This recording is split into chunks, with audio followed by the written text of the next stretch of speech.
स्वागत है स्टूडेंट्स, हमारे चैनल पर हम आपके लिए लेकर आए हैं आज का क्विज अभ्यास जो कि क्लास 7 का है। और इस क्लास 7 के क्विज अभ्यास में तीनों विषय शामिल हैं, यानी कि मैथ्स, इंग्लिश और हिंदी।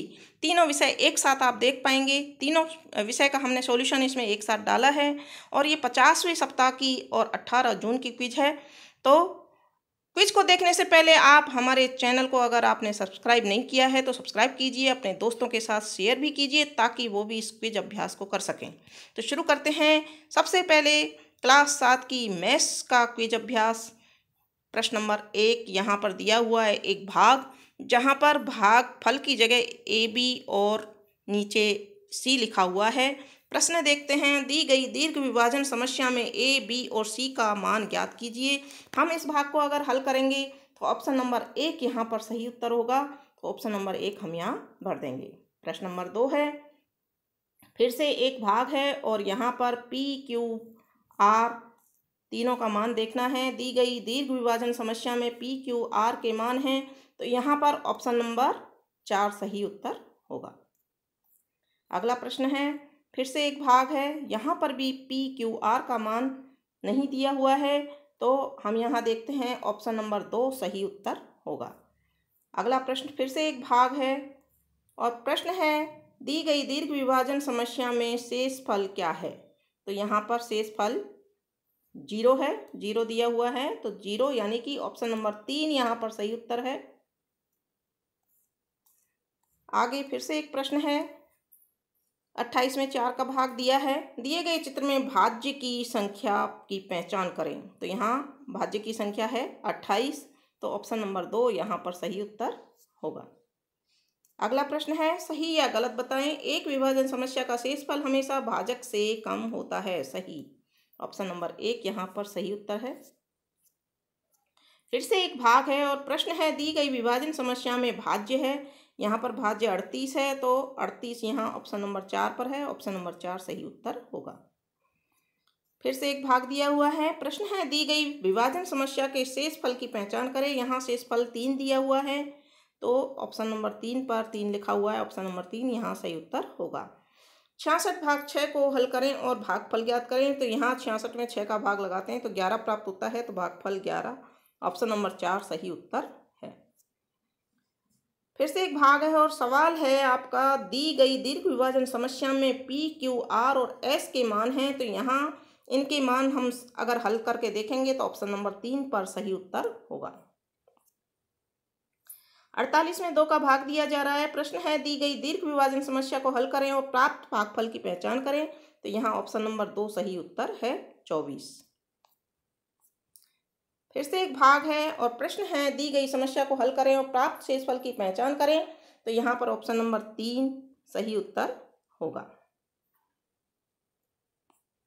अगला प्रश्न है, बस मैथ्स के आपके इतने ही प्रश्न हैं। दूसरी क्विज यहाँ पर कक्षा 7 की इंग्लिश की है।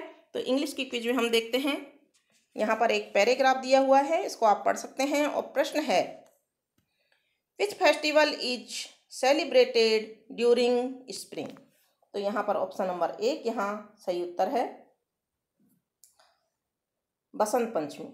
प्रश्न नंबर 2 है, which goddess do people worship on Basant Panchami. तो यहाँ goddess of learning, music and art, option number 3 यहाँ पर सही उत्तर है।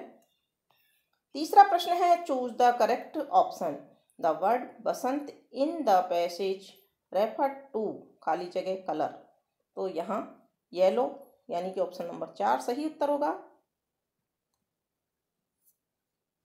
अगला प्रश्न है, fill in the blanks. Spring is the season between खाली जगह एंड खाली जगह।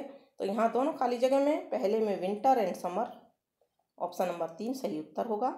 अगला प्रश्न है, which is spring called in Sanskrit. तो यहाँ पर बसंत ऋतु, ऑप्शन नंबर 1 सही उत्तर है। नेक्स्ट क्वेश्चन है, व्हाट इज अम्मा वियरिंग। तो यहाँ पर option number 4 a yellow sari. अगला प्रश्न है, स्टेट ट्रू और false. Basant Panchami is the last day of spring. तो यहाँ पर फॉल्स आएगा, ये गलत है। अगला प्रश्न है, who are sitting on the tree. तो यहाँ पर ट्री के ऊपर कौन बैठा है इसमें? Boys, girls, bird, all of these. तो यहाँ पर ऑप्शन नंबर 3 सही उत्तर है, बर्ड्स। अगला प्रश्न है, complete the sentence. The new leaves on the tree are compare to a खाली जगह में यहाँ आएगा न्यू फ्रॉक। ऑप्शन नंबर 2 यहाँ पर सही उत्तर होगा। अगला प्रश्न है, which 2 words are use to describe the leaves on the tree?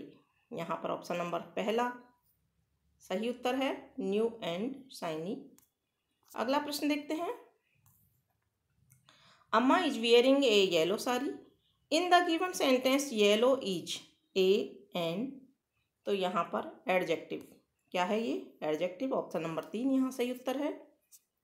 I think they are singing to me. Which part of speech is the word they in the given sentence? तो यहाँ पर आ जाएगा प्रोनाउन। ऑप्शन नंबर 2 सही उत्तर होगा। इस तरह से आपका ये इंग्लिश का क्विज अभ्यास भी कंप्लीट होता है। आप देखते हैं हिंदी का क्विज अभ्यास, जो कि आपका तीसरा और लास्ट क्विज अभ्यास है आज का। तो देखते हैं पहला प्रश्न, विराम चिन्ह के कितने प्रकार होते हैं? विराम चिन्ह के 8 प्रकार होते हैं। ऑप्शन नंबर 2 यहाँ पर सही उत्तर है। प्रश्न नंबर 2 है, निम्न में से कौन सा विराम चिन्ह का प्रकार नहीं है? तो यहाँ ऑप्शन नंबर 3 देखते हैं, उपदेशक। निम्न में से उद्धरण चिन्ह कौन सा है? तो यहाँ पर ऑप्शन नंबर 4 सही उत्तर है। यहाँ चिन्ह बनाया हुआ है, इस चिन्ह को क्या कहते हैं? तो यह विस्मय सूचक का चिन्ह है। ऑप्शन नंबर 2 सही उत्तर है। निर्देशक चिन्ह का प्रयोग कब किया जाता है? विवरण के लिए। ऑप्शन नंबर 1 सही उत्तर है। 2 समानार्थी शब्दों के योग में कौन सा चिन्ह प्रयोग किया जाता है? तो यहाँ ऑप्शन नंबर 2 योजक चिन्ह। किस वाक्य में सही विराम चिन्हों का प्रयोग हुआ है? यहाँ ऑप्शन नंबर 4 सही उत्तर है। उचित विराम चिन्ह का उदाहरण है, दिल्ली में तुम्हारा घर कहाँ है? ऑप्शन नंबर 2 सही उत्तर है।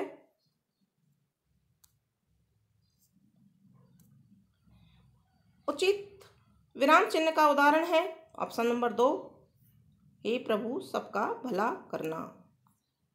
अगला प्रश्न है, किस वाक्य में सही विराम चिन्हों का प्रयोग हुआ है? तो यहाँ हम देखते हैं ऑप्शन नंबर 3 सही उत्तर है।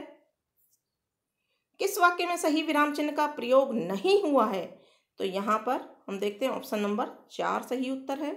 यहाँ पर इसमें सही विराम चिन्ह नहीं लगे हुए हैं। अगला प्रश्न है, अपनी बात को स्पष्ट रूप से स्पष्ट करने के लिए जब कोई उदाहरण दिया जाता है तब किस विराम चिन्ह का प्रयोग किया जाता है? तो यहाँ पर देखते हैं ऑप्शन नंबर 2 सही उत्तर है, निर्देशक चिन्ह। इस तरह से आज का क्विज अभ्यास तीनों विषय का आपका कंप्लीट होता है। अन्य विषयों के और अन्य क्लासेज के क्विज अभ्यास और अन्य आने वाले सप्ताहों के क्विज अभ्यास या अन्य आपके क्लास से संबंधित विषय वस्तु देखने के लिए जुड़े रहिए हमारे चैनल से। चैनल को सब्सक्राइब जरूर कीजिए और दोस्तों के साथ शेयर भी कीजिए। धन्यवाद।